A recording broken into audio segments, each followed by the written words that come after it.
Hi everybody! This lesson is going to start pulling together all of the things that you started to learn so far in A&P.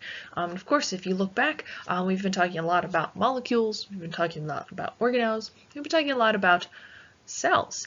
And so maybe it's starting to feel more like a chemistry or a biology class. I assure you, this is A&P. And so in the interest of jumping right into A&P as much as physically possible, I'm going to, in this lesson, combine bits and pieces of a few different chapters from your textbook or really any A&P textbook. And we're going to start connecting cells to tissues, right? And ultimately, tissues come together as organs for the common goal of the organ and ultimately the organism. And so this information is going to come from a lot of different sources, or that is a lot of different chapters. And in general, you should always be thinking back to the fact that all of those intricate workings of the cell, right, protein synthesis, the mitochondria making energy, all of those things are happening within each and every individual cell. And those cells are working together as tissues. And so I've broken this lecture up into two different parts. The first part of the lecture is going to introduce you to pretty much how cells talk to each other, right? So each individual cell is technically its own living entity, but they don't function independently from one another. And so how exactly do they communicate to actually work together towards the common goal? Okay, and from there we're going to start putting tissues together finally into organ systems. All right, so the first organ system we're going to cover is the integumentary system. So the skin, we're going to first talk about the epidermis. The epidermis is made up of epithelial tissues, and so we will talk a little bit about what epithelial tissues actually are and how they work together to create this barrier specifically within the epidermis, and then we'll kind of go back and talk about how other epithelial tissues are also going to form barriers in other parts of the body. And so, understanding the activity of organs and their tissues, which is of course probably why you're in this class, this of course requires an understanding of the function of individual cells, which is why we spend so much time talking about organelles, talking about protein synthesis, etc. So in order to study the skin, right, as its own organ system, the integument, we need to, of course, study the tissues that are within that skin. This image here is a histological slide of the integument of the skin. And in general, we see lots of different layers, lots of different things going on, but in general, it all works together, right? Regardless of the tissue, all of these tissues come together to essentially be the protector of the body. And in fact, the integument really is the largest organ system of the entire body. We don't really think of it as being its own organ system, but in fact, it is. And its primary purpose is to separate us, like individual human being, from the rest of the world. It really is our first line of defense against anything that the world is throwing at us. Right? So we have this epidermal barrier, which essentially is more or less waterproof, water resistant anyway. It prevents chemicals from just slipping into our body and poisoning us. It very much deters the entrance of pathogens, and this isn't just a product of the fact that we have lots and lots of cells that are bound together by tight cell junctions, but also our sweat excretes a lot of antimicrobial compounds onto the surface of our skin. Also, we have a series of cells which literally patrol these layers of the skin so that if anything does happen to make its way through, we can immediately engulf it, get rid of it, and essentially alert the rest of our body that, hey, this particular pathogen might be invading. Also, the integument protects us against the environment, so environmental and abiotic conditions, against the wind, against heat. So it helps to regulate our body temperature by letting more or less heat out through our skin. Also, the skin is very efficient at not only keeping water out, right? It's relatively water resistant, but also it helps to keep water in. In fact, one of the primary side effects of burns and burn patients is dehydration, right? So second and third degree burns are losing a lot of water because we don't have that nice protective barrier of the epidermis keeping water in. So of course our skin is wildly important, and that's just the tip of the iceberg. Of course the skin is also responsible for things like producing vitamin D. Without vitamin D we can't absorb calcium from our diet, and therefore we can't build our bones strong, we can't contract our muscles, we can't send action potentials. So many different things are dependent upon the skin. And so I'm kind of talking about the tissues as well as this first organ system together because in the skin we actually have representatives of all 4 types of tissues that are present in the human body. And so we're going to, yes, study the structures, what are the layers, what are, the contractile forces, what is actually located in the skin, but also what tissues are they made of, right? So this has been a little bit challenging for students to grasp in the past. A structure is the particular layer, right? The particular structure, so a gland, for example, a hair follicle, a neuron, right? These things are specific structures, and what are they made of? These are made of specific tissues. So yes, we have a cake, for example, but what is that cake made of, right? Flour, sugar, etc. And so the cake would be the structure, the flour, sugar, eggs, all those things are what it's actually made of. So those would be the tissue types. And so we have 4 types of tissue in the body. We have epithelial tissue, which is what makes up most of our epidermis. The connective tissue, which makes up all sorts of other things. Muscle tissue, which is contractile. It helps us move not only our body, but things like our hairs, right? Our hairs can stand on end if we're cold or scared. And finally, nervous tissue. And so again, this content over the next lecture is going to be covering information from 3 different chapters, right, spanning all the way from cells through tissues all the way up to the first organ system we're talking about. And again, the reason for that is that they're all connected, and I want to kind of span that gap and scale up from the cell all the way to skin, the biggest organ system in the body. And so I'm going to start the ball rolling here to see how individual cells can actually give rise to the function of the entire organ system. Let's talk about an example of when the tissue, when the skin itself, this organ, is actually damaged. All right, so what we can see off to the side here is this upper layer of the skin. Right, so that's the epidermis, this is the dermis, we'll talk about this here soon. And of course here are the blood vessels which are running through our skin. Here, this poor individual has a really deep paper cut, we'll say. Okay, and so that has removed some of the tissues, and so automatically the functionality of this organ system is decreased because it used to be a barrier keeping out all the bacteria, all the weather, all the things, but now it has been breached, right? So cells are gone, right? They have been torn, they have been, left on the piece of paper, whatever. And now bacteria and everything else can get into our body, and obviously that is not ideal.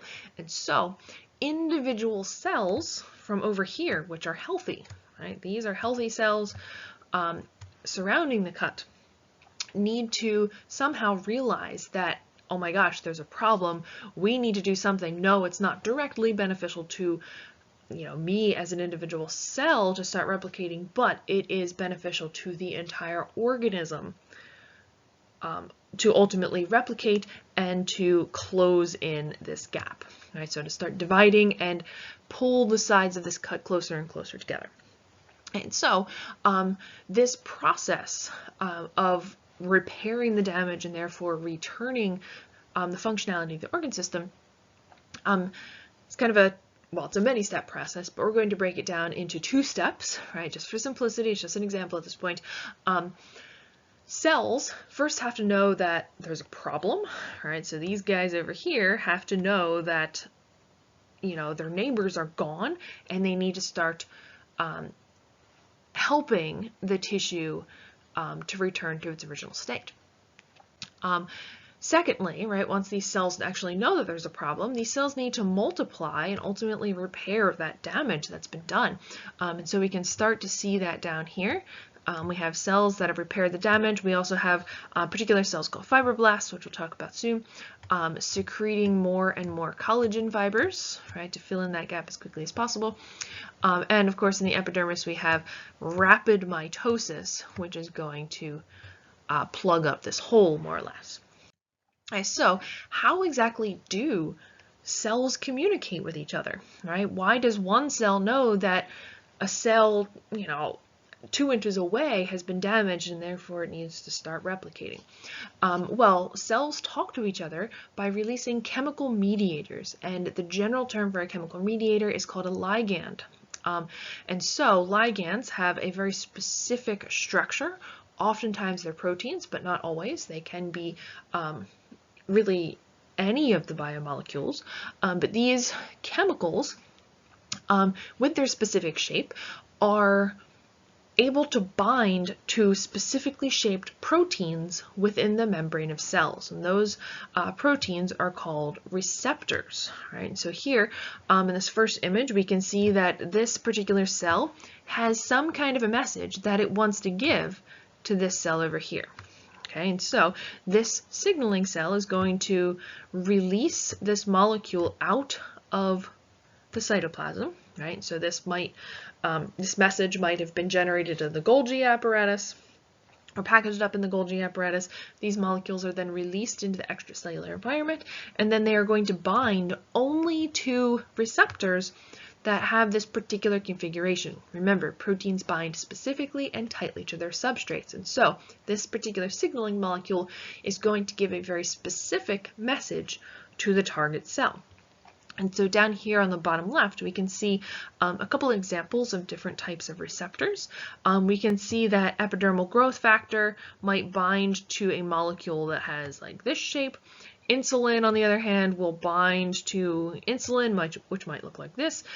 Beta adrenergic receptor is going to bind to adrenaline or epinephrine, which might have, a shape kind of like this. And so adrenaline couldn't bind to an insulin receptor and vice versa.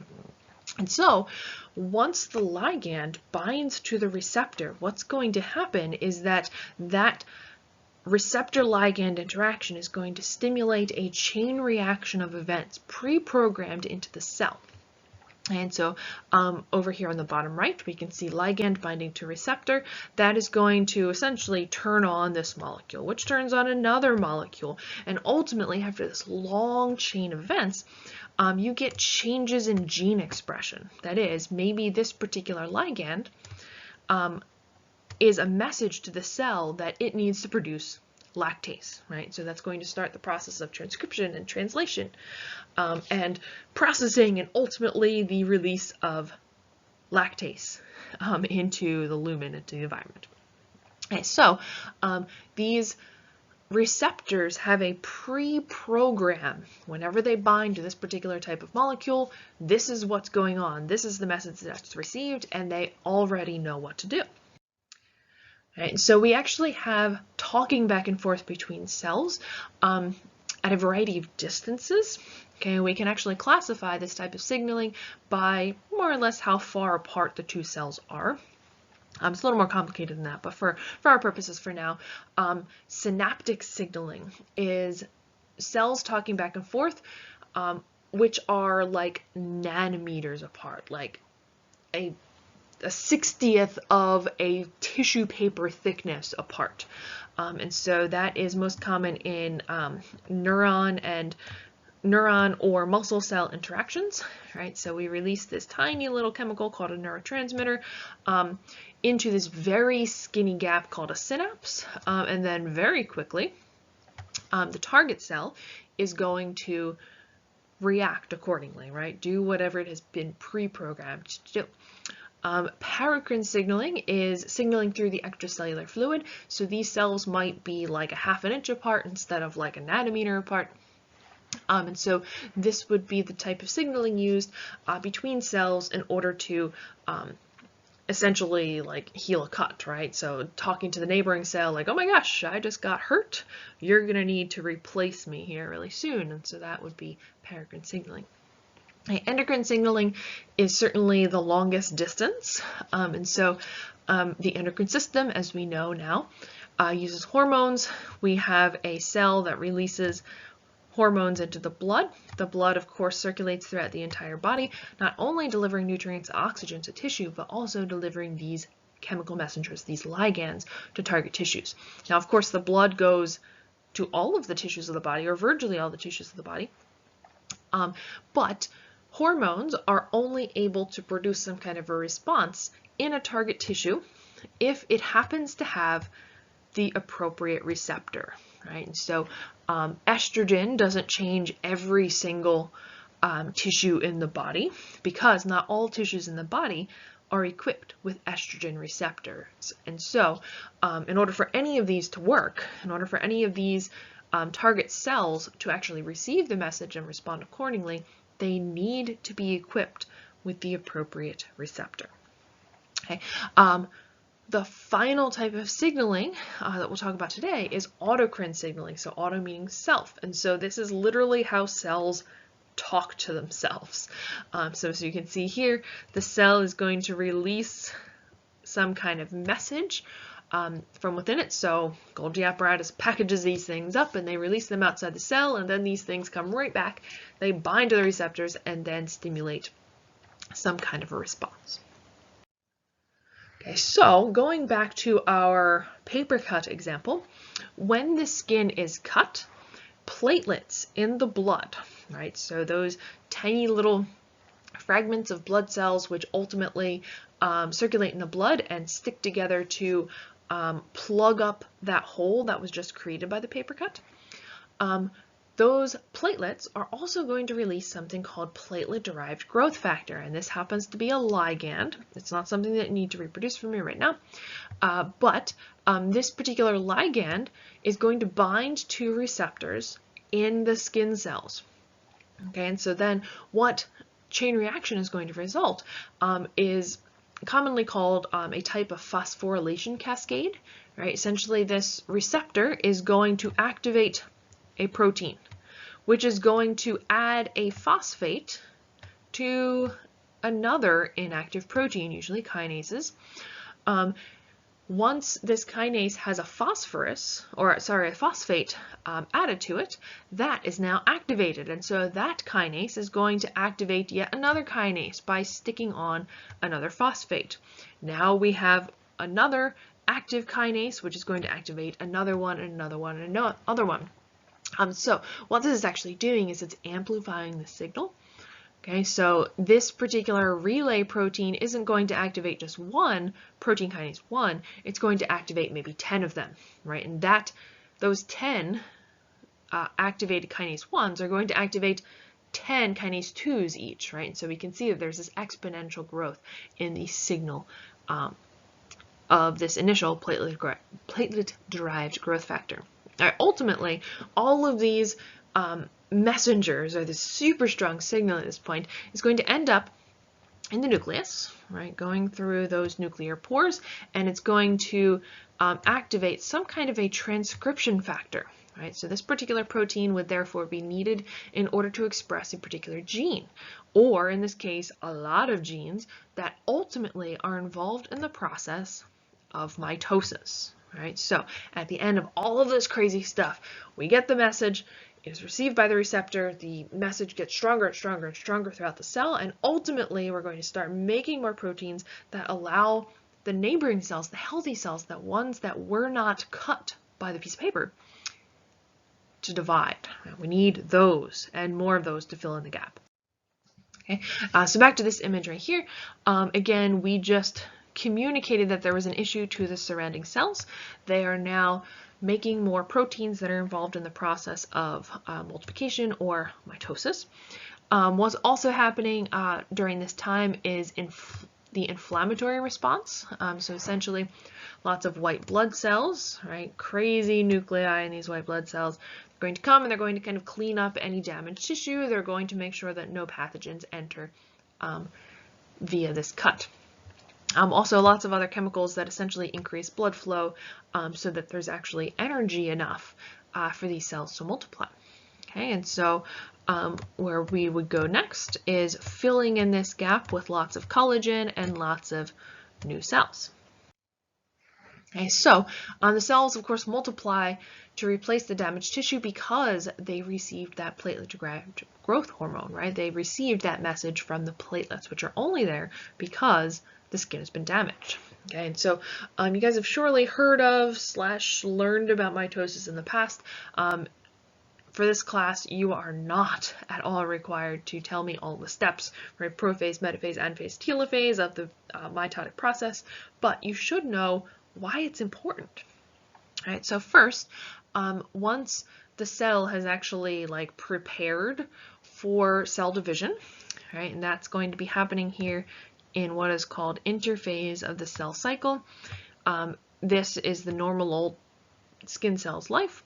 Once it receives a message here that it needs to make more of itself, it is going to synthesize more DNA. And so that's what this image over here on the right is showing us. Here we have our double helical DNA. We have enzymes called DNA polymerase, right? You might remember RNA polymerase that makes a complementary sequence to a gene in the DNA. Well, DNA polymerase is pretty similar, except that instead of adding RNA nucleotides together, it's going to make a complementary sequence of DNA. And you can see that actually the two daughter strands or cloned copies of DNA actually have one of the original strands of DNA and a brand new one made by this DNA polymerase, right? So every time your cells divide, they have half shiny new DNA and they have half old DNA, right? For better or worse. Okay, so again, growth factor binds, the ligand binds, the cell replicates DNA, so now there are 4 copies of DNA instead of just 2 copies of DNA. From there, the cell is going to start making more organelles, okay, and it's going to start synthesizing things like more cytoskeleton fibers in order to mediate this process. And finally, if everything is okay, if the cell is healthy enough and the DNA has been replicated okay, and that's important, then the process of mitosis is going to begin. And so mitosis, if you remember, is really just cell division.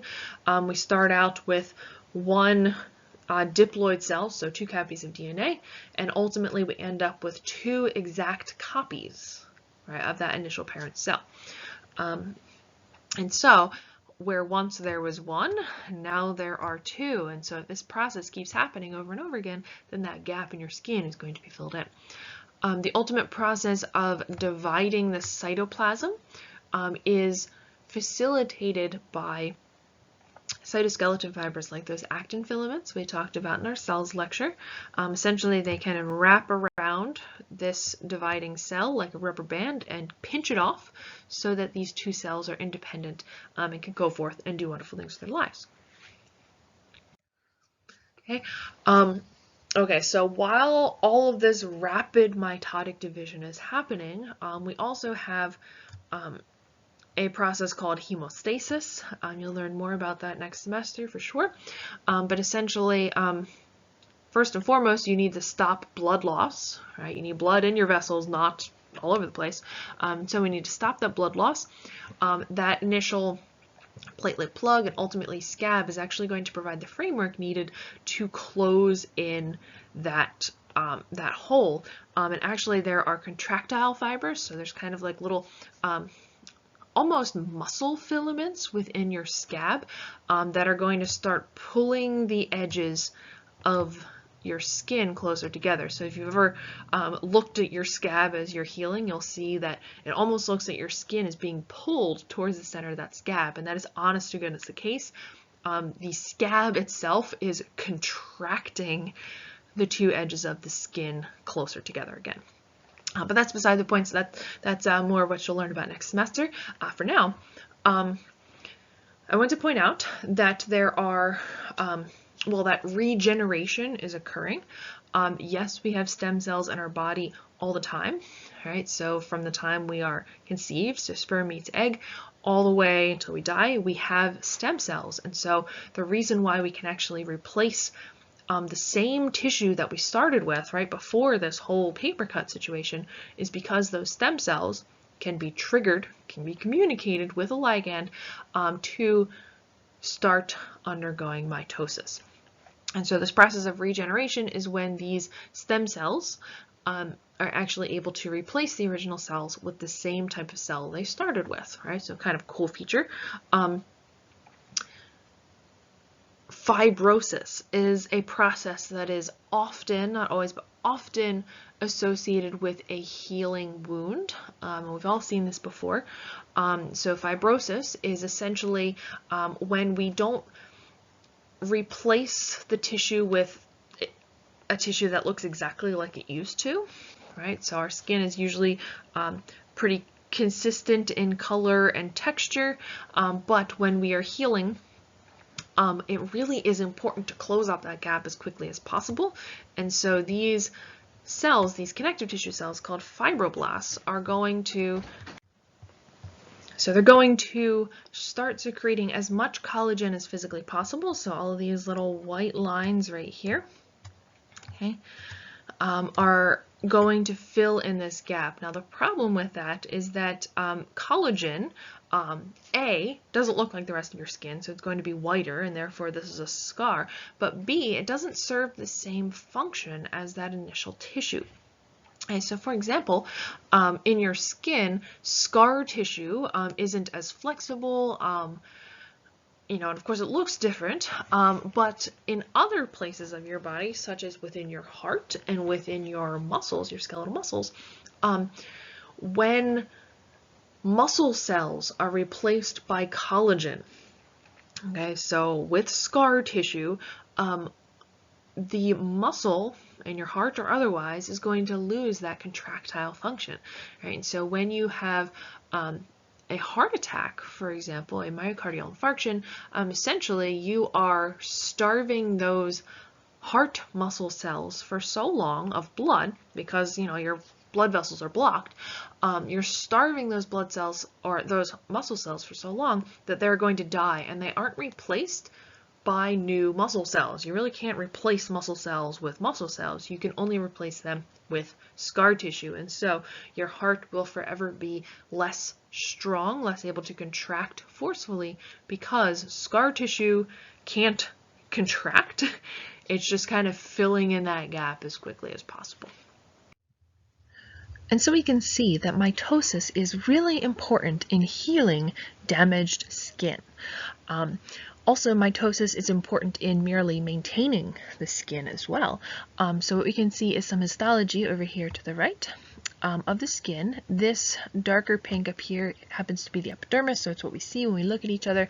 And in this particular most superficial layer of the skin, there is only one single layer of cells that's actually responsible for undergoing mitosis. And so this is where the stem cells are.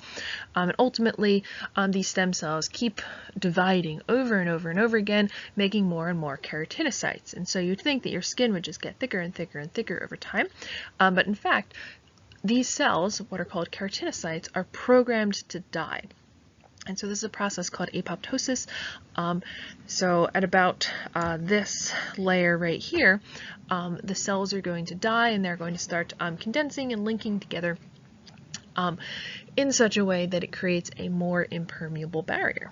Okay, and so cell division is balanced out by cell death, or apoptosis here. And so that's just the way it works. That's how we don't have skin that is too thin or too thick.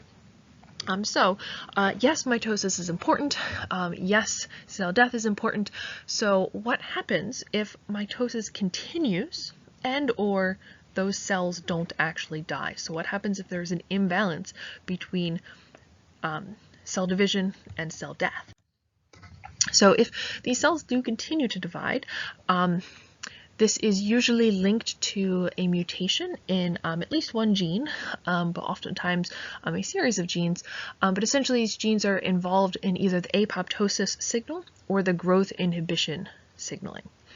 Okay, and so if cells just keep undergoing mitosis over and over again, or they don't respond to these apoptotic signals, Essentially what this does is it allows cell division to exceed the rate of cell death, and it leads to tumor formation. And so generally this often starts out as just a single genetic mutation. Here we can see a layer of epithelial cells. This particular cell acquires a genetic mutation just completely by chance or from lifestyle choices that lead to an increased chance of mutations in DNA.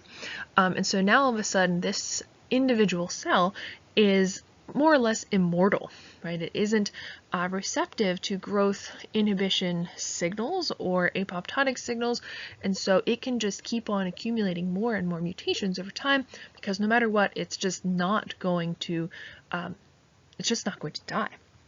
And so over time that cell is going to produce more of itself, and the daughter cells are going to keep accumulating these mutations, and over time they're going to start looking more and more and more different from each other. Normal cells have a mechanism built into them where, if they are touching another cell, that is it. They'll stop dividing. But these cells are often not receptive to those types of inhibitions. And so these cells start to grow in any direction they possibly can. And so this would appear to be a cancer, a tumor of the skin, but also these uncontrolled cells can start to divide in the other direction as well. They can start to divide deeper and deeper, and so this becomes particularly problematic when these more or less immortal, uncontrollable cells get into your blood vessels, and once they're there, they can circulate throughout your entire body, and they can start growing anywhere the blood takes them, and so that is metastatic cancer at that point. Okay, so shifting gears just a little bit, that is obviously a serious problem with regulation of the integumentary system, or really any tissue. But now let's talk about how the integument is structured in and of itself. This image off to the right here shows us approximately what the skin looks like. The most superficial layer of the skin is called the epidermis, and so this root epi means on top of or upon, and so the epidermis is quite literally on top of the dermis. If you go to a dermatologist, they study the skin, and so the dermis really is like the main layer of the skin, epi being on top of that dermis. And so the division between the epidermis and the dermis is this squiggly little line right here, which includes this darker squiggly line here. Deep to the epidermis is, of course, the dermis, and so that extends from inferior to the epidermis all the way down to where we start to see this yellow kind of chunky tissue down here. The dermis is made of mostly connective tissue, right, which is always deep to epithelial tissue, which is what the epidermis is made of. And so that is what this first section of the lecture is about today. Okay. So those are the two distinct regions that are technically considered to be part of the integumentary system. However, there is a third region that isn't technically part of the skin, but it is surely closely associated with the skin, and this is called the hypodermis. And so hypo means less than or underneath, and so this is literally underneath or deep to the dermis. And so this layer is also connective tissue, but the density of adipose cells, or what are called adipocytes, is a lot greater than it is within the dermis. And so this is what we would normally call subcutaneous fat. Okay, so all of these yellow cells here are representing fat cells. Okay, and so what the heck is the purpose? Why do we need the subcutaneous fat? It's just a pain, and you spend so much time and energy and money trying to get rid of it, right? And so we have this subcutaneous fat layer, or this hypodermis, first of all, for shock absorption, right? So for protecting the underlying tissues like your joints and your muscles. Underneath this kind of cushioned layer, fat is a fantastic insulator. So on top of water being very resistant to changing temperatures, we have this extra layer of insulation to help us regulate our body temperature. And also, the hypodermis is also called the superficial fascia And so this term right here is the word fascia. Fascia is just connective tissue that kind of groups structures together or secures them to surrounding structures. And so this connective tissue is quite literally helping to secure the skin to the underlying muscle tissue. Actually, when we do our dissection, you will get to see that as we separate the skin from the underlying tissue. Okay, so of all of the fascia in your body, this is the most superficial. So again, this half of the lecture is concentrated on epithelial tissue and therefore the epidermis as well. And so the epidermis is the structure, it is the major layer of the skin, and it is composed of epithelial tissue. So the epidermis is the cake, the flour and the sugar is the epithelial tissue. Okay. As I've said, epithelial tissues in general are generally the coating, right? They cover surfaces. So as the epidermis, this epithelial tissue covers our entire body. So it adds this protective layer. Also, they line structures. So here is the stomach, and so we can see the lumen of the stomach here where your food would be, and this lining, this interface between your food over here and the rest of your body, right, your blood, your connective tissue, etc. over here, is separated by epithelial tissues. Epithelial tissue also have polarity, that is, they essentially have a top and a bottom. The apical surface essentially points into the stomach, or in the case of our epidermis, it points out to the outside world. The basal surface actually points into the body, so it is the deeper layer. Okay, so this of course is epithelial tissue. This direction is basal, so this is pointing to connective tissue, which is always deep in the body, and out here is the air. Okay, so that would be the apical surface. The basal surface, at least the deepest layer of cells in the base, in the epithelial tissue, is always bound to this membrane right here, which is called the basement membrane, also called the basal lamina. Okay. The epithelial cells are secured quite firmly to this basal lamina or basal membrane. What we can see in this image here is the basal phospholipid bilayer of that deepest layer of epithelial cells.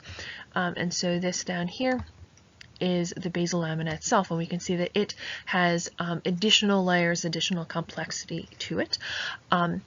What I want to point out now, however, is this little protein plaque. So this would be within the cytoplasm of that epithelial cell. There are lots of intermediate filaments, so these cytoskeleton fibers, providing extra stability here, but what is most interesting is these particular protein filaments here. These are actually anchoring this protein disc on the inside of the cell to the basal lamina. So this is very deeply and strongly anchored, actually pulling epithelial tissue away from the basal lamina is very difficult to do. So it's kind of glued on there very nicely. And so this is called a hemidesmosome, so half a desmosome. There are also structures that are called desmosomes. So desmosomes are one of 3 different types of what are called cell junctions used by the epithelial tissue cells. What we can see in this image is a representation of the intestinal lining. All right, so down here is deep, all right, and so this here would be the basal lamina, and up here would be the lumen. Okay, and so the lumen is where the food/feces is going to be flowing. So it is very important that we don't let any waste products or anything that was in our food, right? We ingest anything, and so it's possible that there are pathogens, that there are poisons, there are things that could very easily damage our tissues if it were to get into our body. And so we maintain this epithelial barrier very strongly. Okay, so we do that with cell junctions. We literally sew these cells together.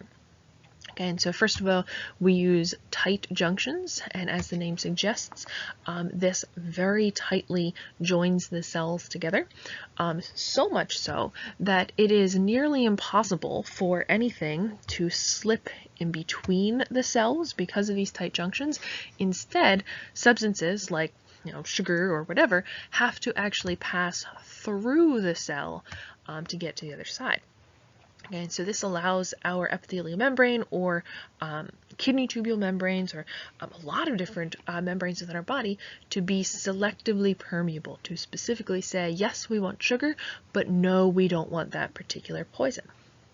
And a couple other types of cell junctions, as I started to say a minute ago, desmosomes are these protein plaques, but instead of being just on one side, fusing the cell to the basement membrane, here the desmosomes are actually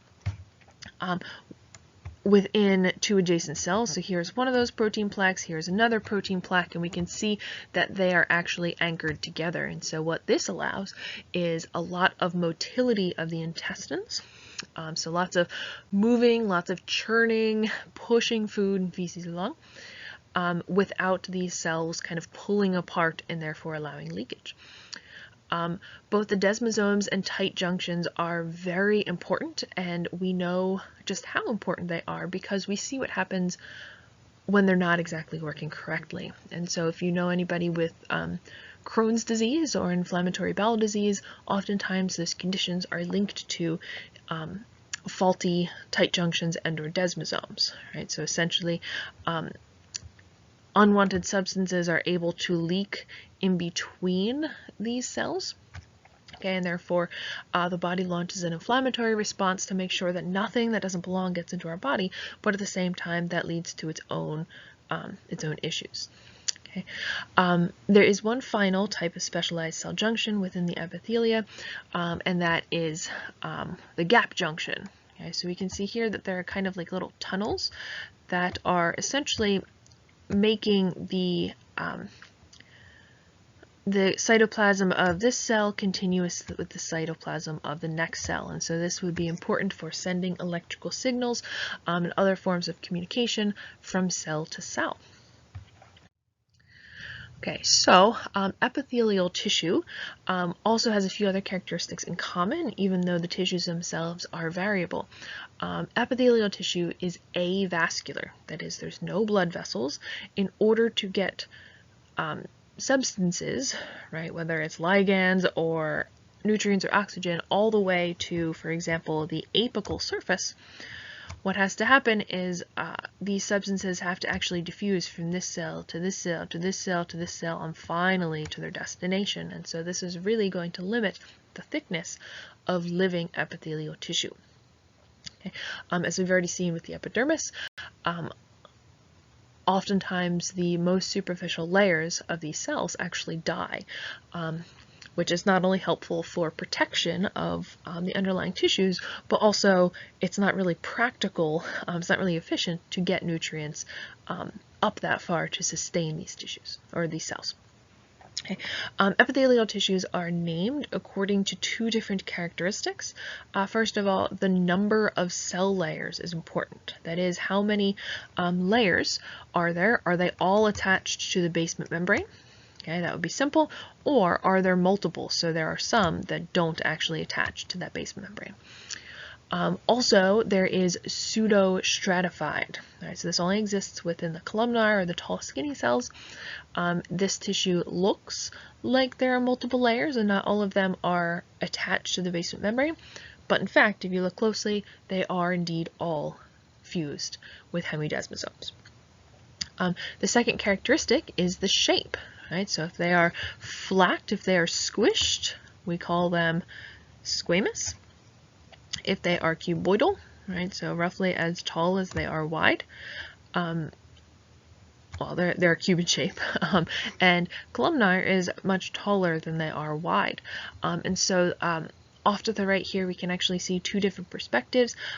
This is just a very simplified two-dimensional view, and in this case, we are looking down on a three-dimensional image of this particular tissue. Oftentimes, squamous cells are so very flat that it might be a little bit difficult to see from this perspective. So in certain slides, we can actually see kind of like a grid of squamous cells, just because it's much easier to see them in this wider direction. Okay, so let us focus on one particular type of epithelial tissue, and that is stratified squamous epithelial tissue. Okay, the entire epidermis is made up of either 4 or 5 layers of this stratified squamous epithelial tissue. Going from most superficial to deepest, right? So what we can see when we look at each other, all the way down deeper and deeper into our skin. The most superficial layer is called the stratum or layer corneum. Next is the stratum lucidum, and so this is only present in certain areas of the body. We'll get into that shortly. The next layer, this kind of darker purple layer here, is the stratum granulosum.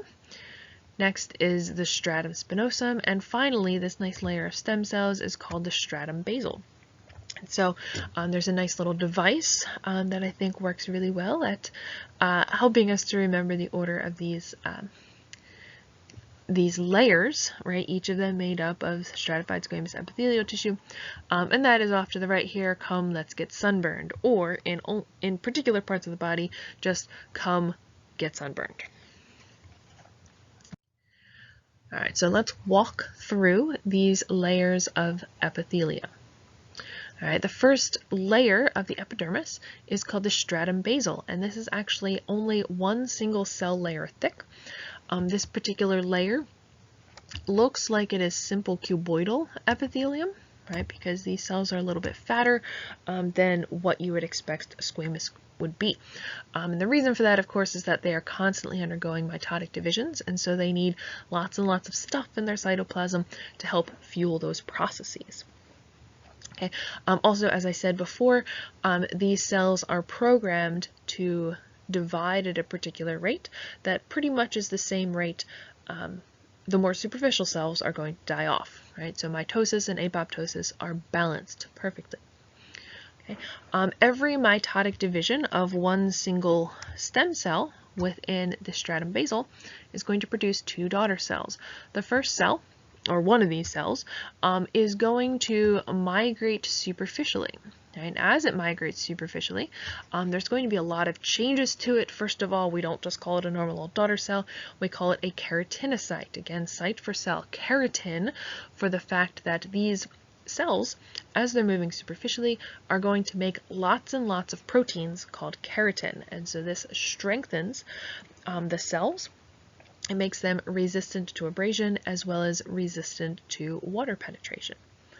Okay. Also, these keratinocytes are going to flatten out, so by the time they are, way up here in the granulosum and corneum, they are truly flat, they are truly squamous.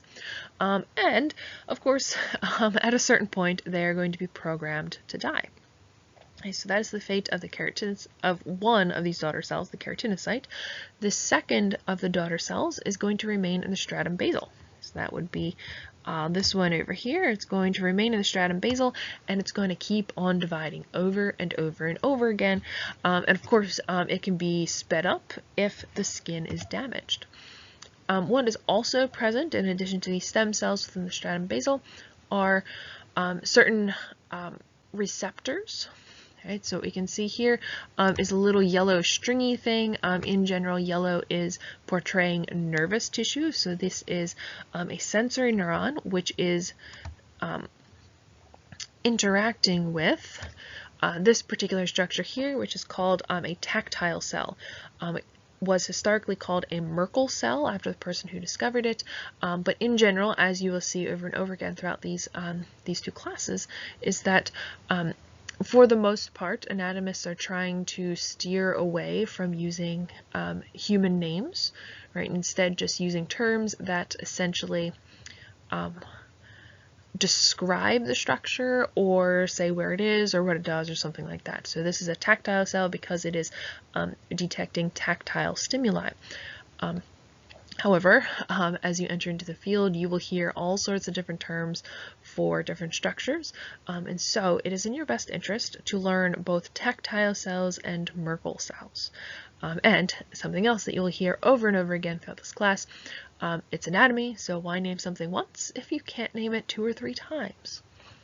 Okay, so in addition to the tactile or Merkel cells, we also have what are called melanocyte cells, and so they are right here. The melanocyte cells are specialized cells whose function is to synthesize a lot of 1 or 2 types of pigment.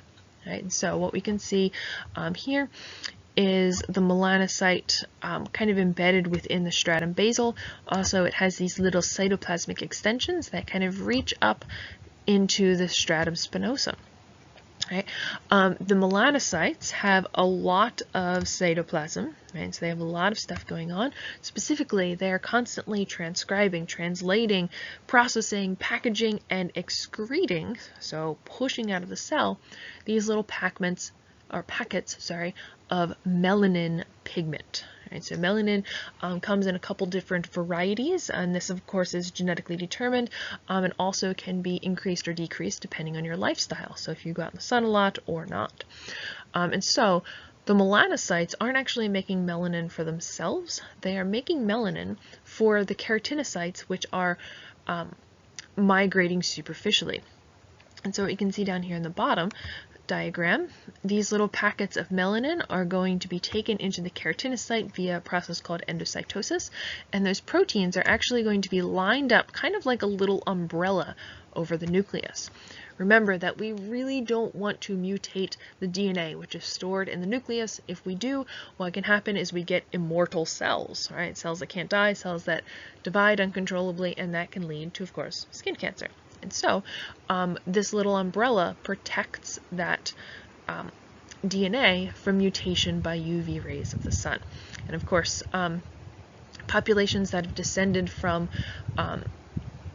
or have evolved in hotter, sunnier climates generally have darker skin on average, just because there's more melanin and darker melanin produced because you need to have more protection from UV rays and their mutating effects on your DNA.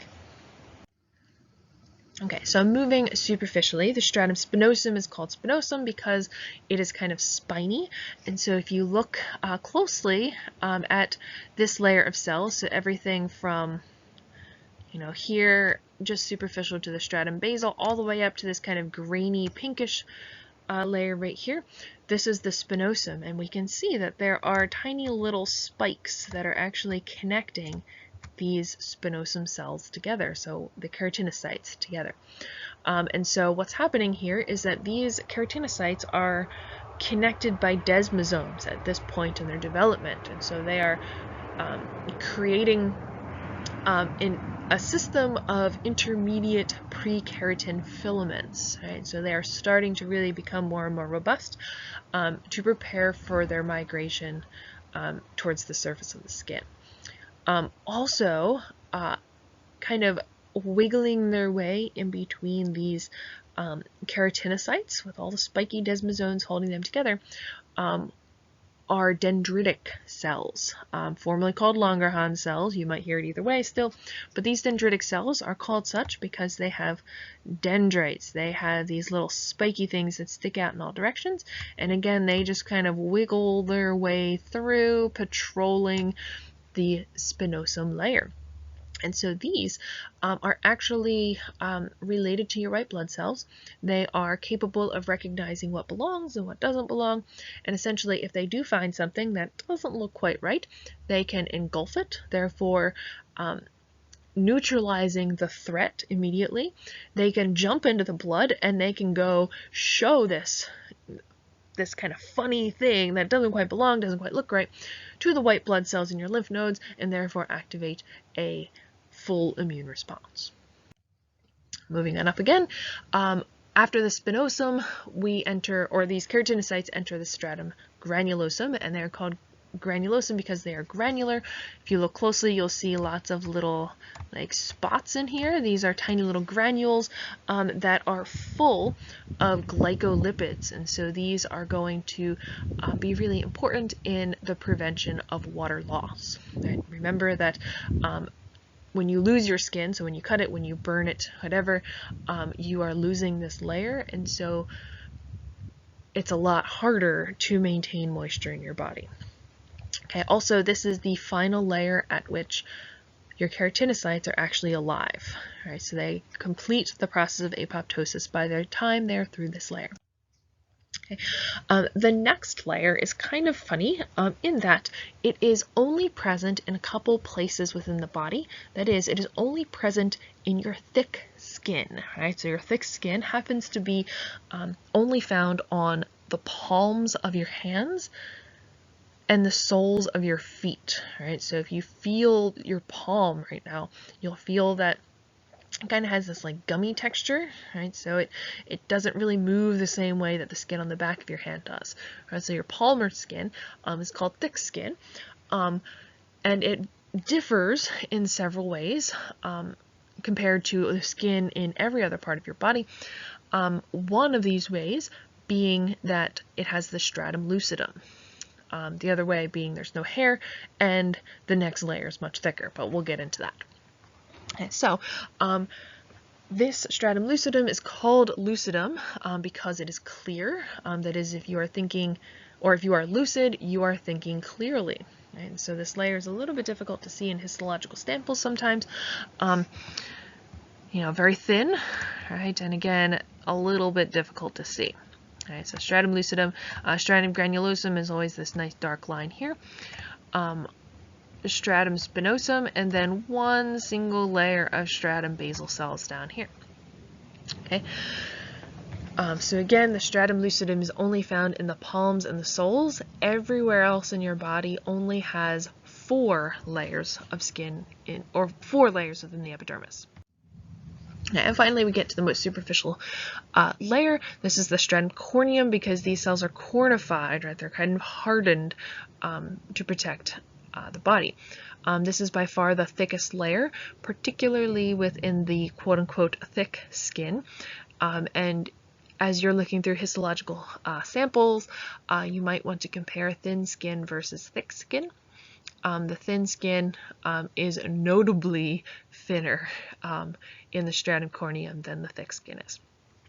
So by the time the keratinocytes get all the way up here to the stratum corneum, they are pretty much just sacs full of keratin, right? They're dead, they're not metabolizing, their organelles are all, degraded and everything. It literally is just a plasma membrane that is full of keratin.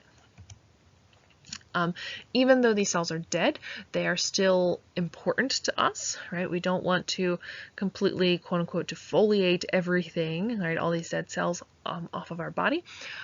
This does provide quite a bit of extra protection, barrier against biological, chemical, physical assaults, etc. And you guys have probably heard some statistics like this before, but we lose, on average, 50,000 of these dead skin cells every single minute. So this slide and the next slide are just 2 different summaries showing you all the different layers and kind of what is happening in each one of these layers. Right? So this is just generic thin skin here. And this diagram is comparing the non-hairy skin, that is the thick skin, to the hairy skin, which is everywhere else in your body. Right? So note that the thick skin is quite literally much thicker than the hairy skin. Right? Not thick if you think about it. Right? 1.5 millimeters is not actually thick, but it is indeed quite thicker, quite a bit thicker than hairy skin. Okay, so I do want to just elaborate just a tiny bit more on what happens when there are mutations in your skin cells. So this little chart up here is comparing what normal cells do and what cancerous cells do. So first of all, there are a large number of dividing cells. Instead of this nice regulated rate of mitosis, cancer cells are just dividing uncontrollably. And generally, they're going to produce really big, funky shaped nuclei and cytoplasms filled with all sorts of weird things. Maybe the nucleus is way too big for the size cell that you have or that you're supposed to have. No cell necessarily looks like another cell. Disorganized arrangement, so instead of having nice rows, you start to just get this glob of all sorts of different cells as opposed to like regular nice little cuboidal cells or something. Of course, there's a poorly defined tumor boundary, and so if we look at some histology up here, Nathan is just a case study that we used to look at in this class. So this is somebody who actually has skin cancer here, and so what I want to point out is that this on the left is normal epidermis. All right, so basal, spinosum, granulosum is this nice darker layer. This is the thin skin, and so all of this like dead flaky stuff up here would be the corneum layer. And so there is obviously a nice clear division between the epidermis and all of this connective tissue down here in the dermis, but that is not the case with Nathan, who has skin cancer. Here is what starts out as being the boundary between the epidermis and the dermis, but then we see that down here there are all these really weird cells, and they just start growing deeper and deeper into the dermis. Right? So if we zoom in here, we can see in normal skin, there's more or less, a nice organized row of cells. The nuclei are all about the same size. They do look a little bit different because of there are different stages in the cell cycle, but for the most part, very neat and organized tissue. But if you look at Nathan's skin, here is a big globby nucleus, here is a tiny little nucleus, like everything is just raw. And so there are three main types of skin cancer. There's basal cell carcinoma.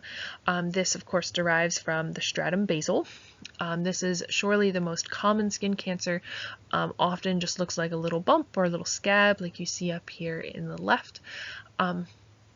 This is generally not fatal, and is actually pretty common in people with fair skin that don't have the same level of melanin protection over their nuclei. Squamous cell carcinoma is a lot more dangerous.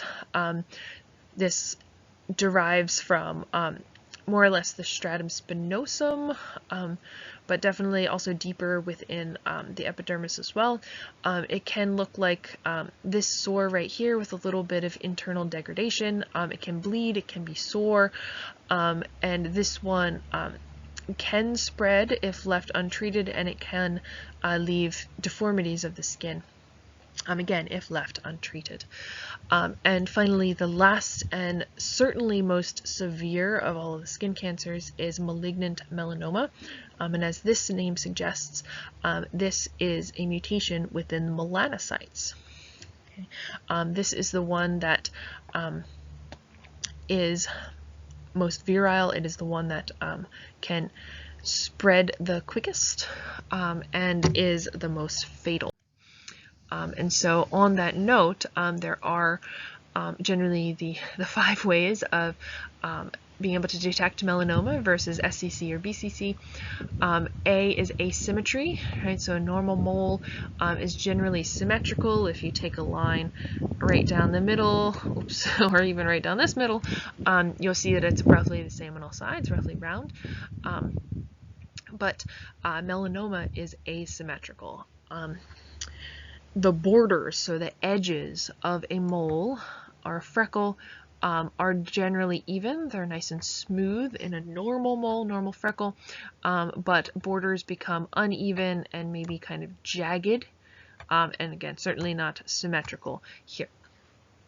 The color, usually melanoma produces multiple colors, and this should make sense.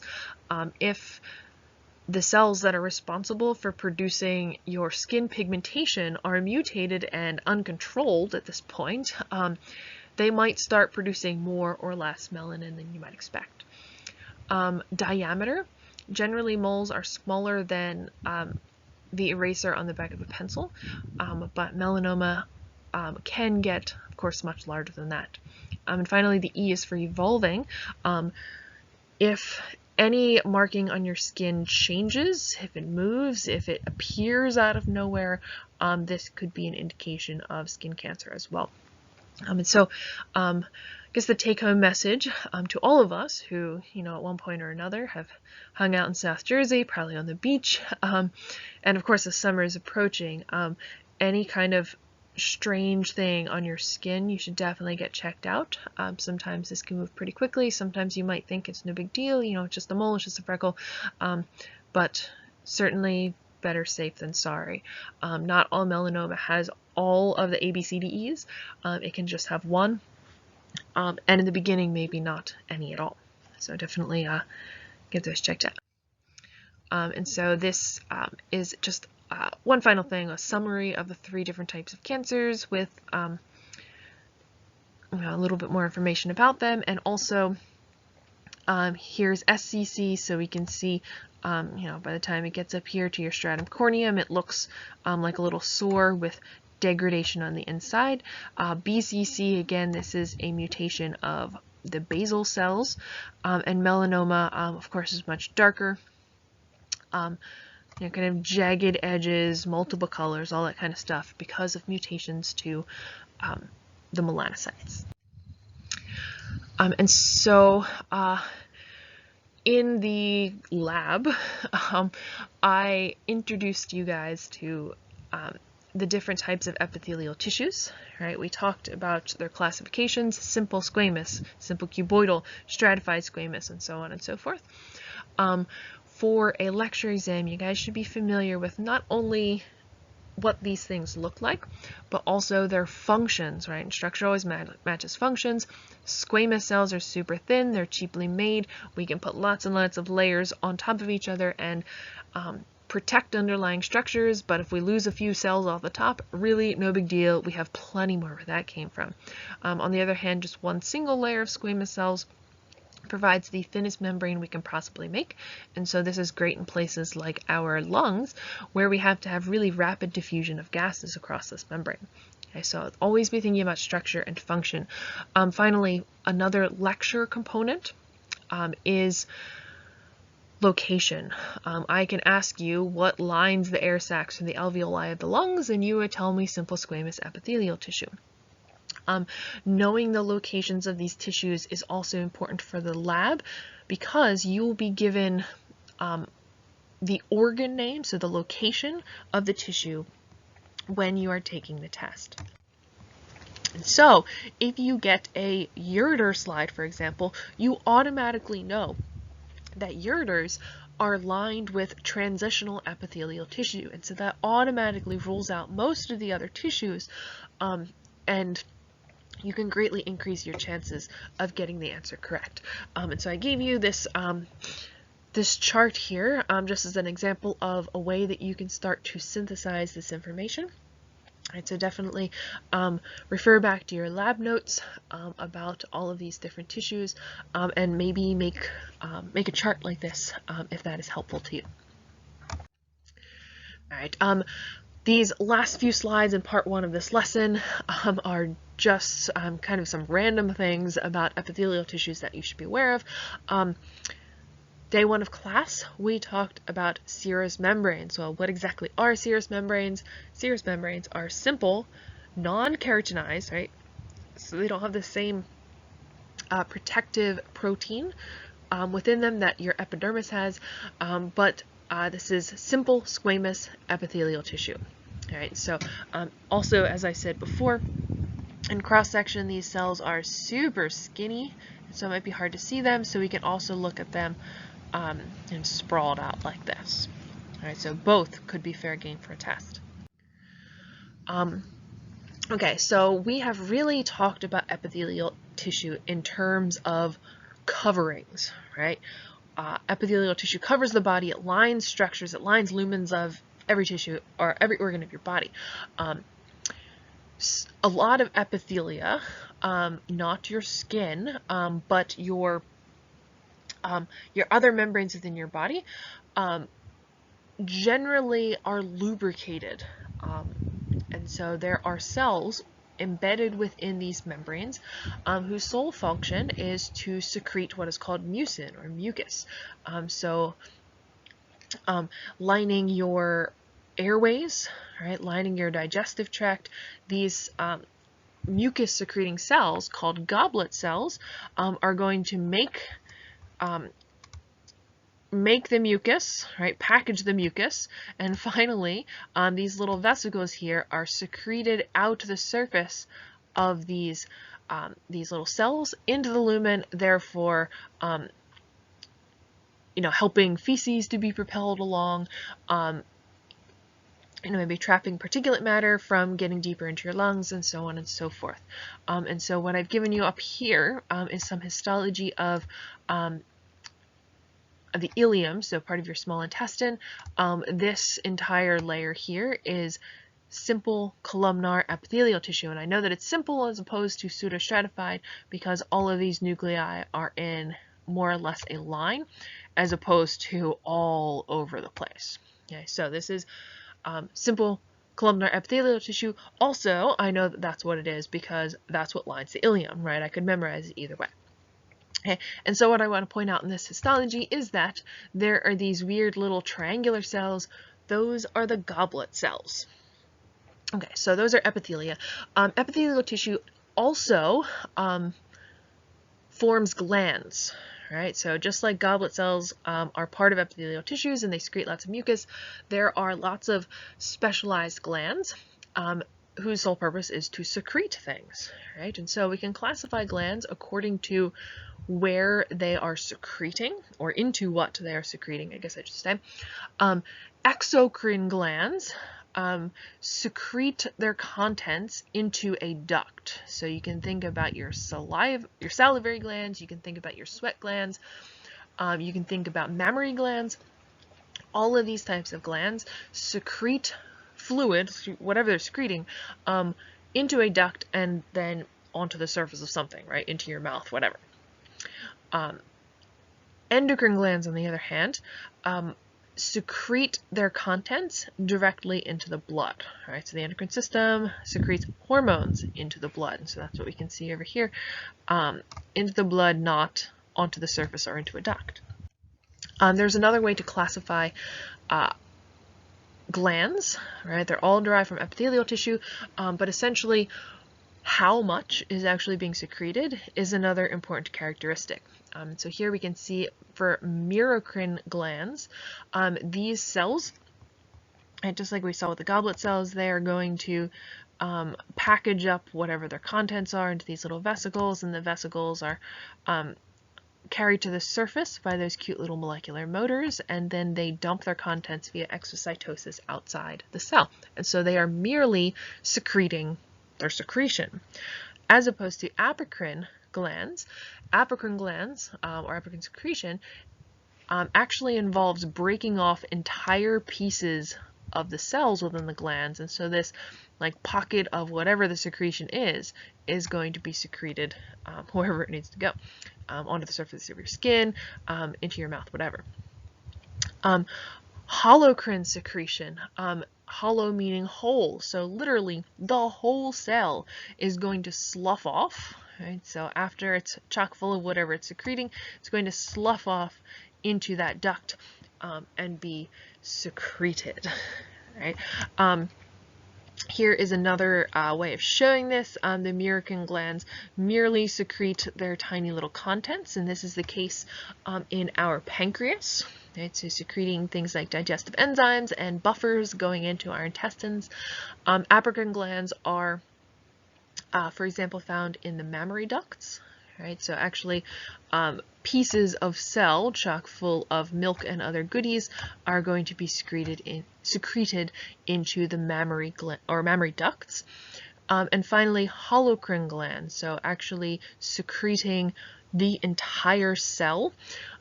This is found in the oil glands of your skin. Okay, so it's not only oil, it's also chock full of like antimicrobial agents, etc. Okay, and so that is the end of part 1. Next up, we're going to talk about part 2, and that is the connective tissues and the dermis. So for part 2, here is what we can expect to learn about. We will learn about the dermis, and it is made up of primarily connective tissue, so we're also going to talk about what exactly the connective tissues all have in common and where exactly they're found, and we're going to look a little bit more at some histology. So just as a reminder, we in part 1 just covered the epidermis. Alright, it stops at this little wavy line here. The dermis is going to go from the wavy line down to the hypodermis, which is the subcutaneous fat layer. So that is where we're going to pick up now. Okay, so let us first look at the dermis. Okay, the dermis is a really strong, pretty flexible connective tissue layer. This is essentially our hide. Okay, so when you get a leather jacket, what you are actually getting is the dermis of the animal. Okay, in the processing, the epidermis is taken away, and that really strong layer, the dermis, is what we wear if we wear leather. Okay, the epidermal ridges extend into the dermis. That is, we have these dermal papillae. These little bumps right here, so that we have an interaction between the epidermis and the dermis. Okay, and these little pink ridges right here are called dermal papillae. Okay, and the reason that we have these is to, of course, increase our surface area so that the dermis and the epidermis can be connected together. Now, if you get a blister, what happens is that these two layers come apart and we get fluid that builds up in between them. Okay, so that is a blister. Okay, now the dermis itself is divided up into the papillary layer, okay, which is essentially all of these dermal papillae, and the reticular layer, which is everything deep to that. Okay, and when we,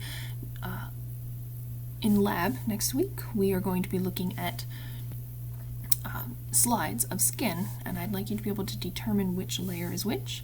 So just to start off here, we can see on this slide that these here are the dermal papillae, so these little bumps of dermis into the epidermis. This is the papillary layer. We can see that it's a distinctly different tissue type. And finally, the reticular layer is everything deep to that. Okay, and the hypodermis, of course, is beneath all of these, way down in here, and we'll look at that on future slides. Okay, so before we get into what the dermis is in particular, let's talk about the connective tissues that make it up. Okay, now connective tissues are a little bit more variable than epithelial tissue, a lot different function, and a little bit more ubiquitous throughout the body. Okay, all of connective tissues vary very widely in both appearance and their function. Okay, but in general, all of these tissues derive from the same cells developmentally. Okay, and this is called mesenchyme or embryonic tissue. So every single connective tissue in our body started out as mesenchyme cells. Okay, now connective tissue, unlike the epithelial, is everywhere throughout the body but never exposed to the outside. Okay, so epithelial is always what is being exposed. Okay, and connective tissues have a lot of blood vessels and sensory receptors, okay, unlike the epithelial. Now, these are all pretty vague, so connective tissues do share 3 basic components.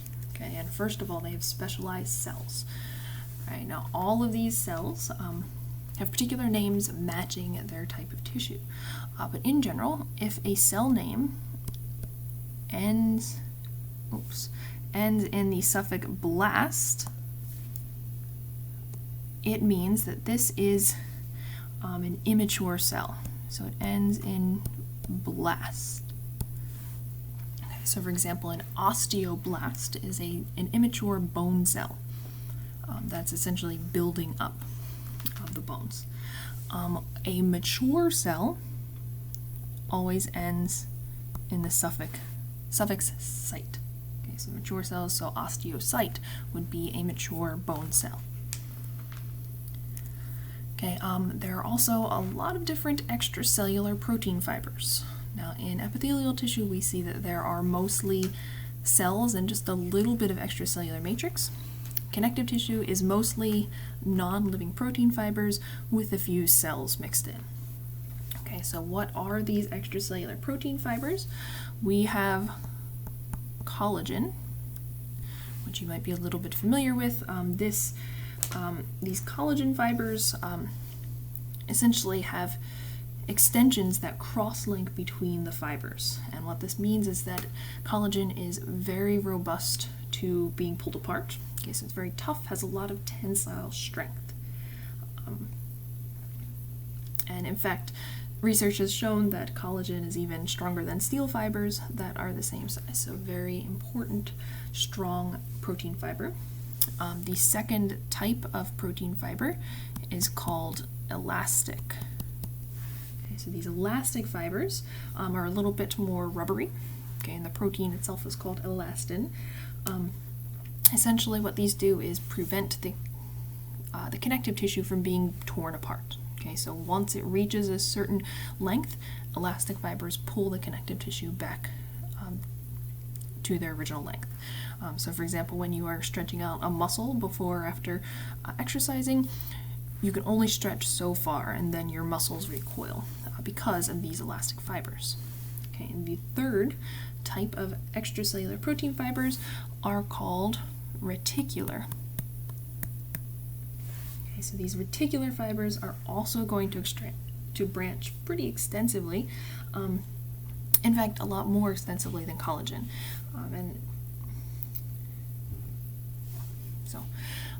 This provides the function for a couple of our organs, which we'll get into in just a bit here. Okay, the third feature of all connective tissues is that there is some sort of fluid. Okay, this fluid is called ground substance. Okay, and this ground substance is made up of these extracellular fibers and forms a fluid matrix. That is, there are certain proteins, cell adhesion proteins, proteoglycans, and the extracellular protein fibers that actually trap nutrients and trap water. Okay, so essentially what this is doing is providing a medium for nutrients and metabolic waste products to flow from the cells into other cells. Okay, this is actually called interstitial fluid, which we will talk about extensively over the next 2 semesters.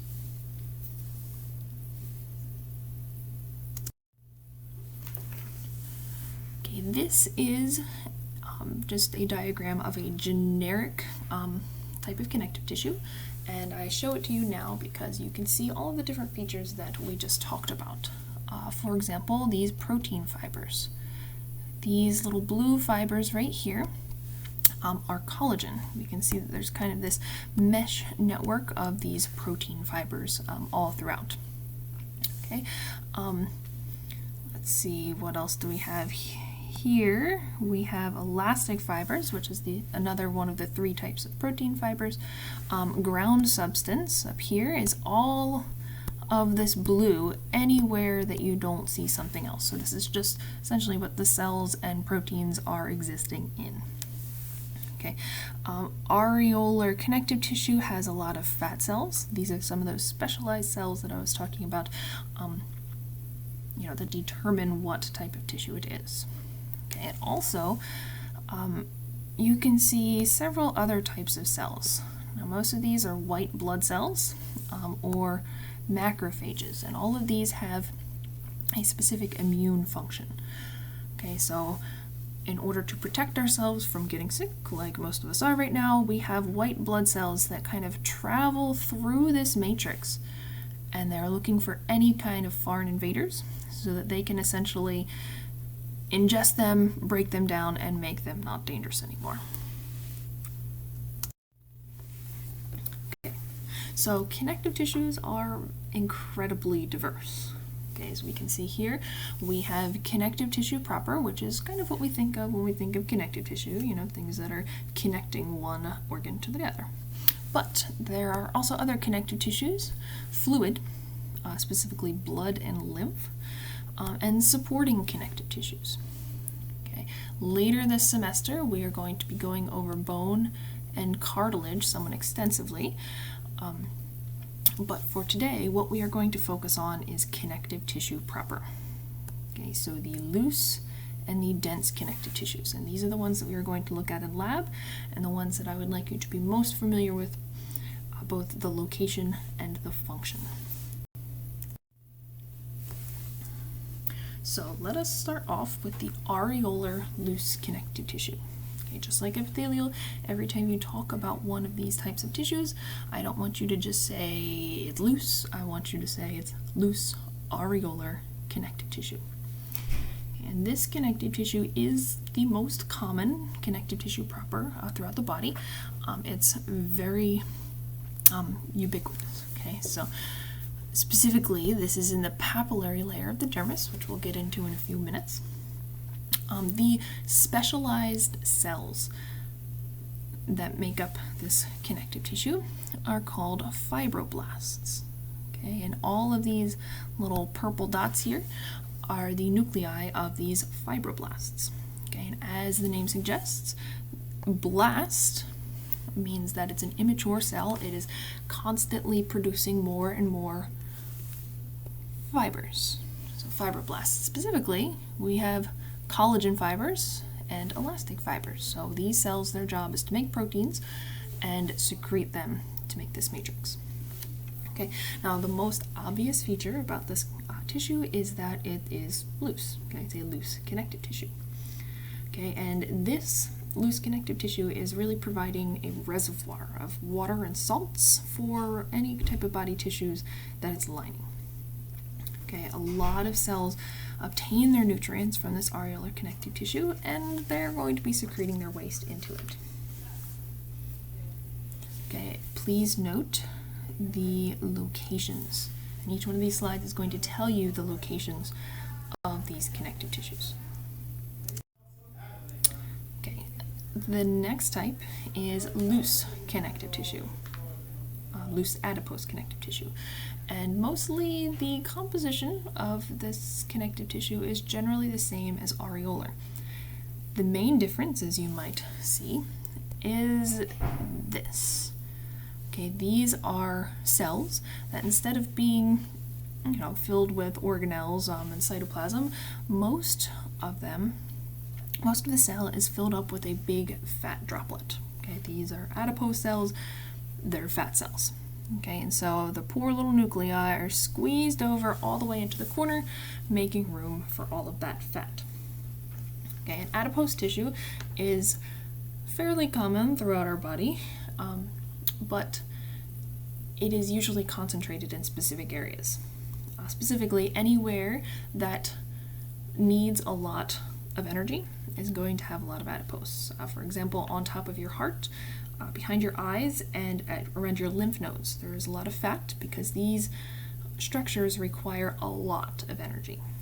And of course, there's a lot of fat accumulation just beneath the skin, and this provides the general nutrient needs for the entire body. Okay, there are a couple different types of fat.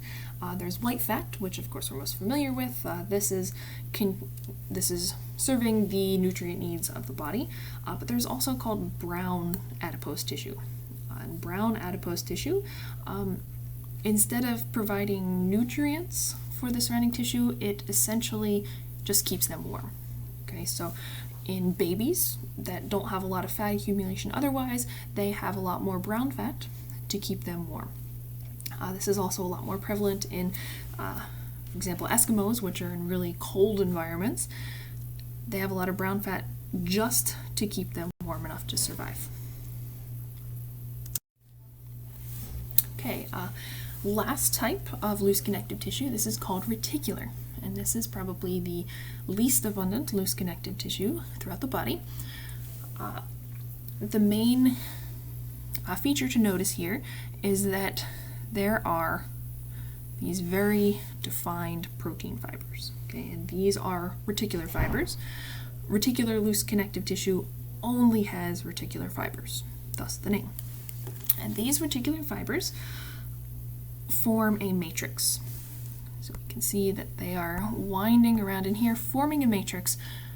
The purpose of this is to allow these cells, specifically here white blood cells with immune function, to kind of patrol this entire area. Okay, this type of tissue makes up the entirety of our spleen and our lymph nodes and other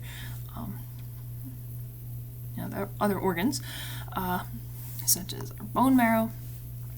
The idea here is that lymph is going to flow through this structure, and while the lymph is flowing through, these white blood cells are going to check it out and make sure that there's nothing foreign that needs to be disposed of before it gets returned to the blood. Okay, so those are the three types of loose connective tissue. Now we move on to the dense connective tissue proper. First of all, we have the irregular dense connective tissue. And as you can see here, just like in normal connective tissue fashion, we have only a few cells, but a ton of protein fibers. Okay, these are all collagen fibers here, and these are the nuclei of the fibroblasts. So immature cells building up fibers. Okay, this is called regular dense connective tissue because all of the fibers are arranged in a really regular way. They're all parallel to each other. The function of this tissue is to provide strength when all the tension is being pulled in exactly the same direction. Okay, so here we have a tendon. Okay, this is a muscle in our arm and a tendon which is attaching this muscle to a bone. Okay, the tendon itself is made up of dense regular connective tissue, and every single time that we contract this muscle right here, the force is being pulled in the same direction. Okay, so this tissue has the most strength in this direction only because the fibers are all parallel to each other. Okay, ligaments are also dense regular connective tissue. Okay, an aponeurosis is a sheet-like tendon. So instead of having just a cord-like tendon here, it is a sheet. For example, the aponeurosis that goes over our skull. Okay, fascia, like I talked about earlier in this talk, is made up of dense regular connective tissue. Dense irregular connective tissue. Very similar in composition to regular dense connective tissue. However, as you can see, the big difference is that the fibers go in whatever direction they're needed. This type of tissue is meant for areas that are receiving stress from a lot of different areas. For example, this joint capsule around our shoulder. Sometimes our arm goes up, sometimes it goes across the front of us, sometimes it goes to the back. So this connective tissue needs to be robust to forces pulling in all directions. And finally, the last bit, or the last category of dense connective tissue proper is elastic. And as you might imagine, this has a lot of elastic protein fibers, as opposed to all collagen or all reticular. We can also see our cells in here, our fibroblast nuclei, few and far between compared to the protein fibers. Okay, elastic connective tissue, elastic dense connective tissue, is found in areas that expand and contract a lot. For example, this right here, our ligaments between our vertebrae, we are constantly moving our back, and as a result, we need to have our ligaments pull our back into place. Okay, if for whatever reason for whatever reason we can't get these two vertebrae back into place very quickly, it can have very detrimental consequences, because right here is our spinal cord, okay, with all of our nerves extending to all of our body. So we need to have very quick retracting of these vertebrae to get them back into place.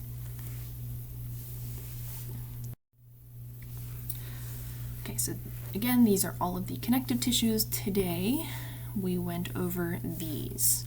These are the ones that are important for your first lab practical as well as your first exam. We will go over these later in the semester, and blood and lymph I will leave you to study next semester.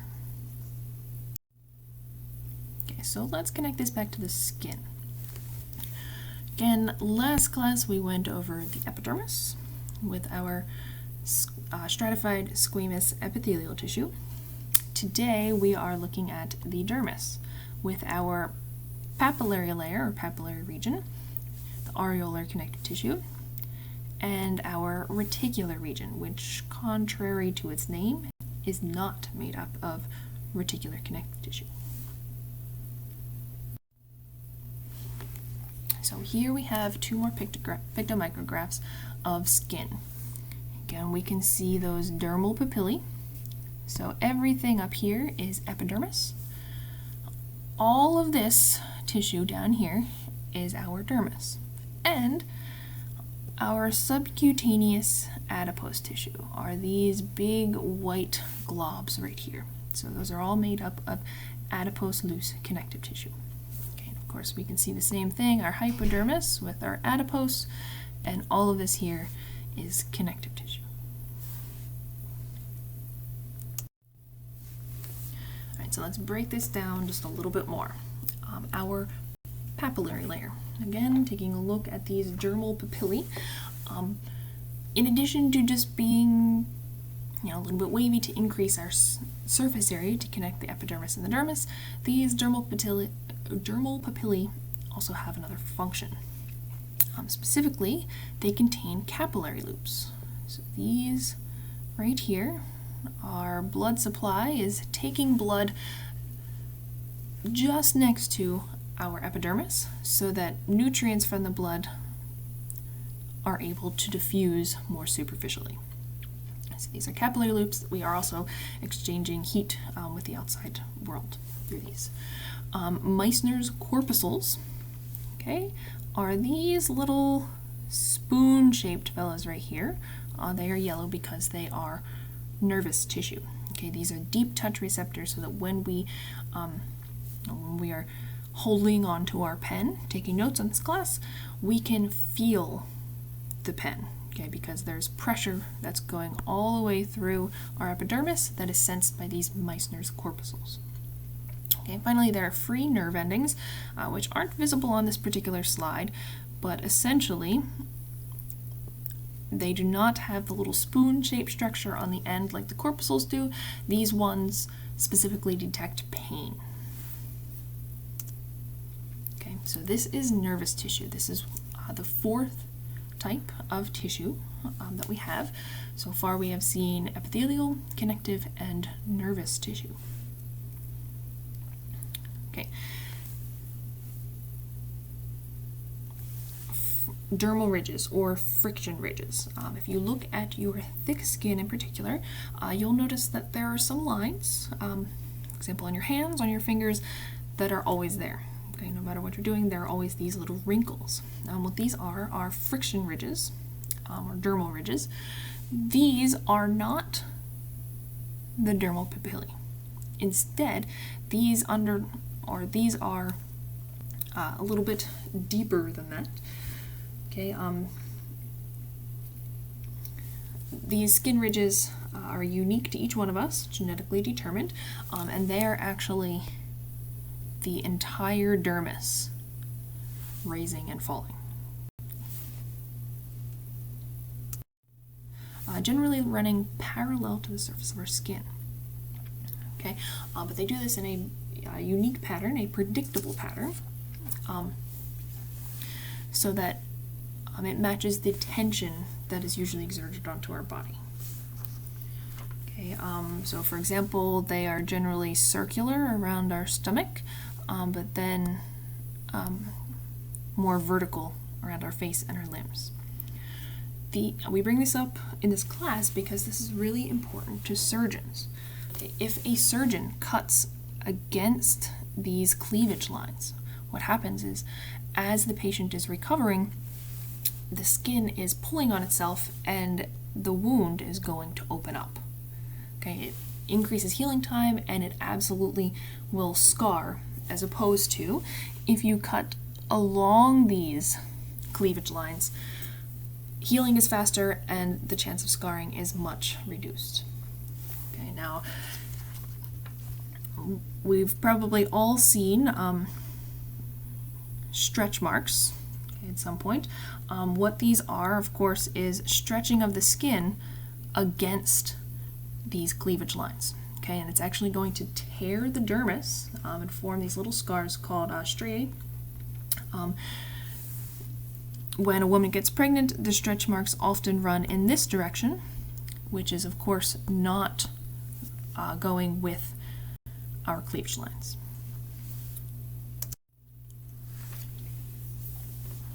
Okay, so what else is in this reticular layer? A little bit more nervous tissue. We see here we have lamellar or Pacinian corpuscles. Now, throughout anatomy, I will very often give you a couple different names for the same structure. Now, historically, we used to name structures after who found it or an important character.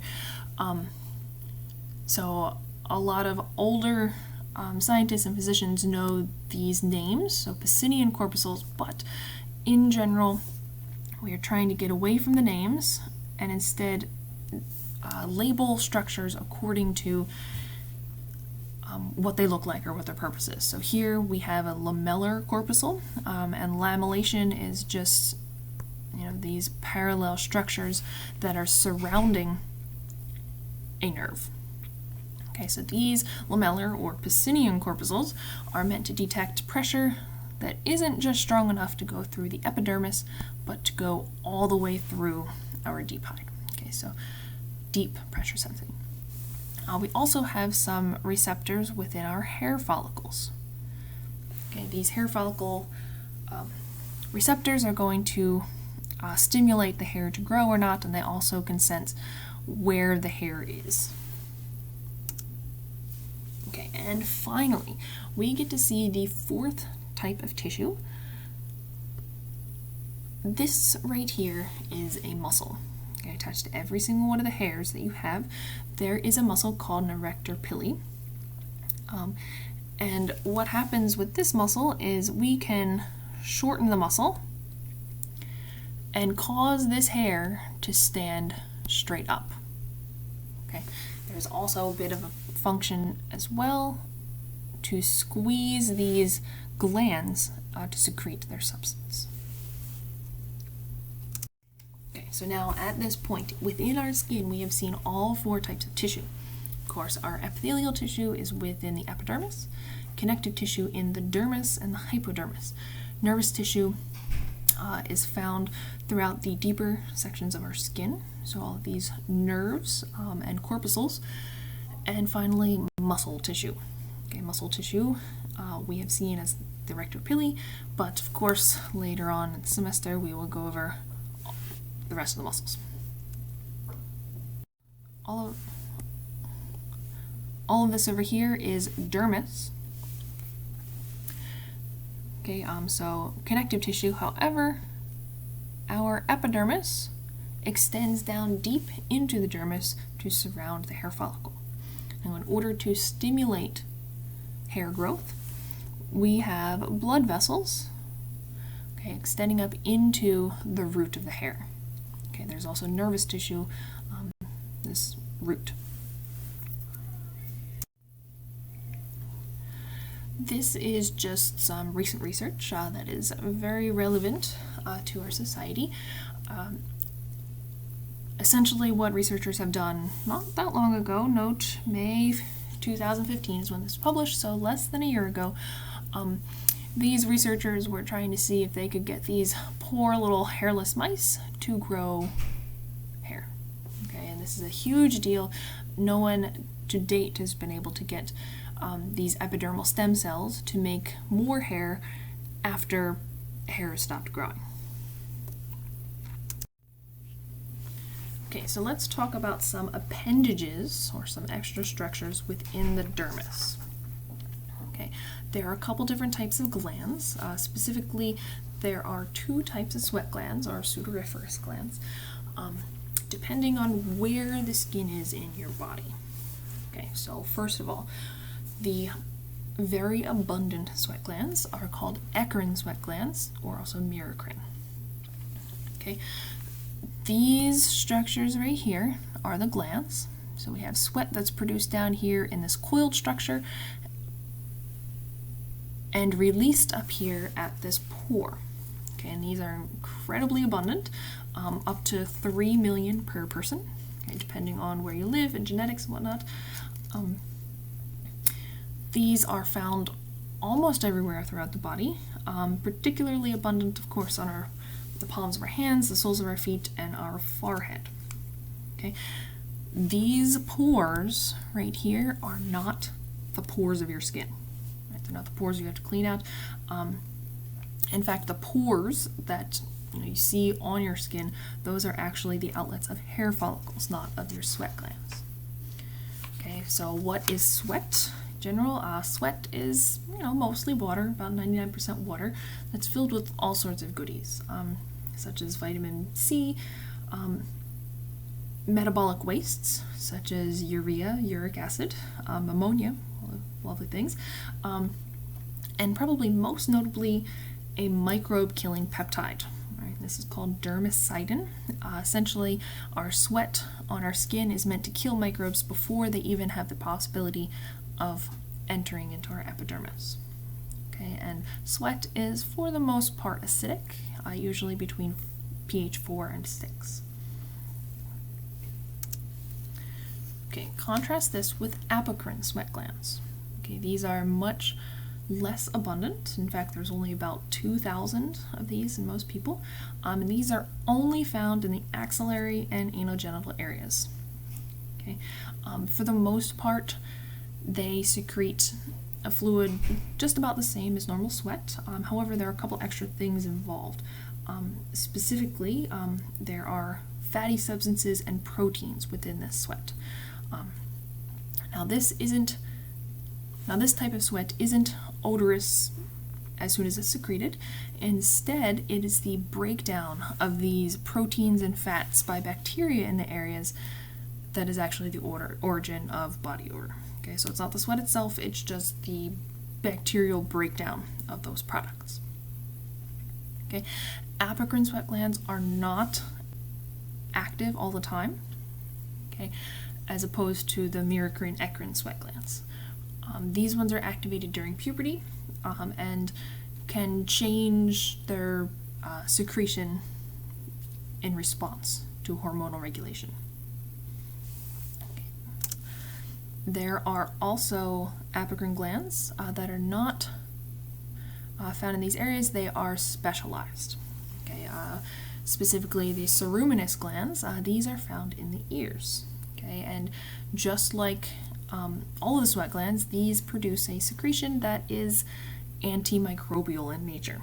Okay, so the ceruminous glands secrete earwax in the ear canal in order to keep microbes from entering the eardrum or entering the ear and wreaking havoc.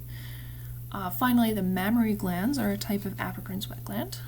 These, of course, secrete milk, again in response to hormonal control.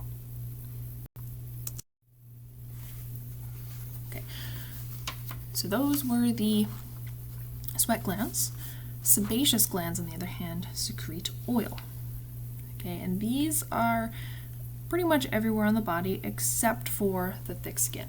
Okay, so no oil glands on the thick skin. And this makes sense because these oil glands, of course, secrete an oily substance. We don't want to have slippery hands and feet. And also, they secrete their oil not through their own pores, but onto hairs. Okay, Okay, and there are no hairs on the palms of the feet, or palms of your hands and the soles of your feet. Okay.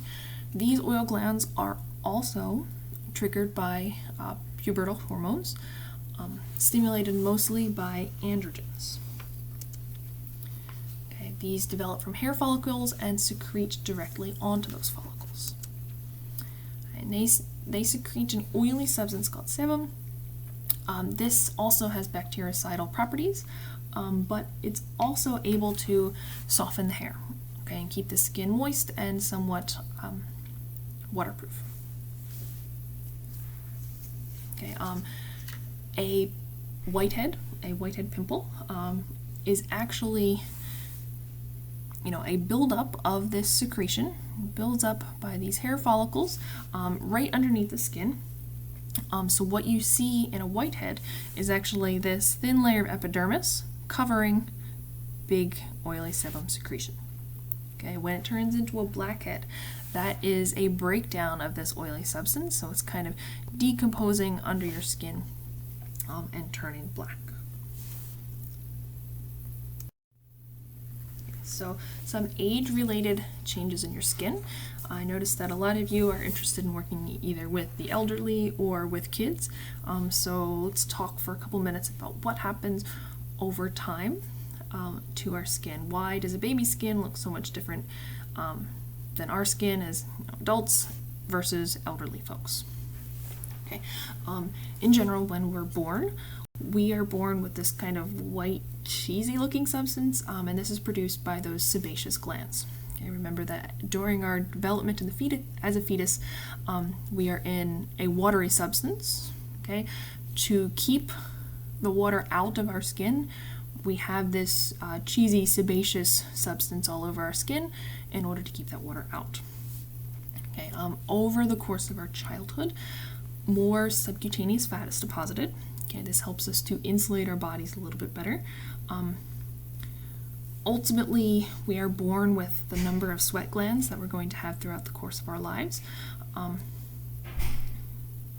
But how active they are is determined by our climate. So if we grow up in Florida, we are going to have different activity rates of our sweat glands than if we grow up in New Jersey or Maine. Okay. During adolescence, of course, the skin gets a little bit oily, right? A little bit oily, as well as our hair. Acne starts to appear again because all of these different glands are activated by hormones. Okay. Over time, as we start to approach old age, our epidermal cell replacement is going to decrease quite a lot. Okay. This is going to cause our skin to get much thinner. Okay, and we're going to be a lot more susceptible to bruises and other injuries, of course. Also, the glands, these sebaceous glands that make your skin so soft from puberty on, they're going to start becoming deficient, again, because of hormones. As we get older, our hormone levels decrease quite a bit, and so we don't have as much activity in these glands. Okay, in our connective tissue, so within our dermis, our elastic fibers start to clump up, and the collagen fibers start to decrease in abundance and ultimately get a little bit stiffer. Okay, what this means is that we get wrinkles, okay, because there's not that smooth surface of fibers beneath our epidermis. Also, this is going to decrease the elasticity of our skin. Okay. Over time, our subcutaneous fat is going to decrease quite a bit, also leading to wrinkling and the inability to maintain our own body temperature quite as well. So elderly folks, of course, generally wear a lot more clothes because it's much easier for them to get cold without so much fat underneath their skin. Okay, and finally, by the time we're about 50 or so, better or worse, the number of hair follicles that are actually active decreases by about 2/3. Okay, and from then on out, it decreases more and more. Okay, we have these delayed action genes that cause us to go gray and cause us to start going bald towards the end of our life. And this is just a diagram of exactly what's happening, young versus older skin. Breakdown of this collagen and whatnot is causing wrinkles, and of course much less fat in our hypodermis, of course leading to all of these age-related issues. And finally, here is the last slide of this presentation, just again describing a couple of these little homeostatic imbalances that start to happen as you get older, which causes the very marked difference in your appearance over time. Okay, this is the end of the presentation. Please make sure that you take notes and come with any questions that you have to class on Wednesday, and we can go over any of your concerns at that point, and move on to the next topic. This presentation can be read about in chapters 4 and 5 of your book. Thanks.